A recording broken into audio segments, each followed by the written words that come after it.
but earlier in the year, you announced that you were working and collaborating with Coastal Football Club to promote a schedule so that kids could participate in both soccer and hockey in the fall season. Maybe you could shed some insight of A, how that collaboration came to fruition, and B, Yeah, how it's working now that you're a few months into the season. sure. It really was. It was a bit of a grassroots movement. Both organizations had, crossover of membership, and those members were coming to both groups, and with frustrations a bit of saying, "Geez, man, it's too bad that you guys don't get coordinate your schedules at the very least and that type of thing."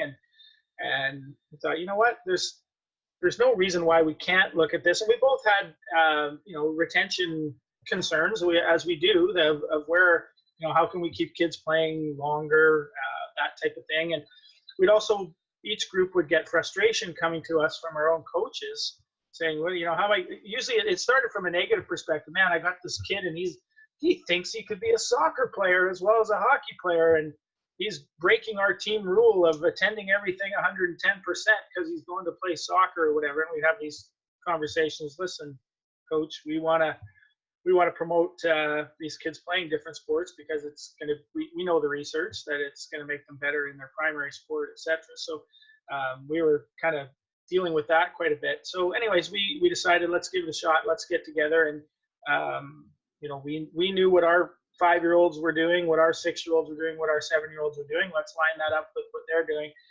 So when we actually sat down from the technical scheduling perspective, where we had our ice schedule, they had their field schedule, they had their programmer, we had our programmer. We pulled out the laptops and we started to work on it. It actually was way easier than we ever thought it would have been. Our thought would be, man, we're so constrained by ice time, and we've only got so many different spots we can put the kids in.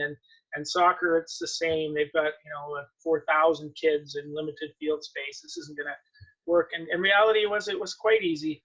One of the things that helped us from the hockey side was the move, which we'd already started a couple of years prior, to the cross ice, smaller ice format, because it allowed us to consolidate our one age group in 2 hours of ice time at a single location, rather than under the old method where we had them, spread out over 5 different ice times in 3 different venues. So that certainly helped us with the scheduling piece. And the arena that we had them housed in was right near the soccer field. So you could actually do an hour of your hockey practice and head out to soccer without any issues once we got them lined up. So we were actually quite pleased with how quickly that was able to come together. So we put that piece together, and one of the keys to that was we also made a big announcement about it to our both memberships, to say, seek this out, take advantage of it, do play both sports. It can work.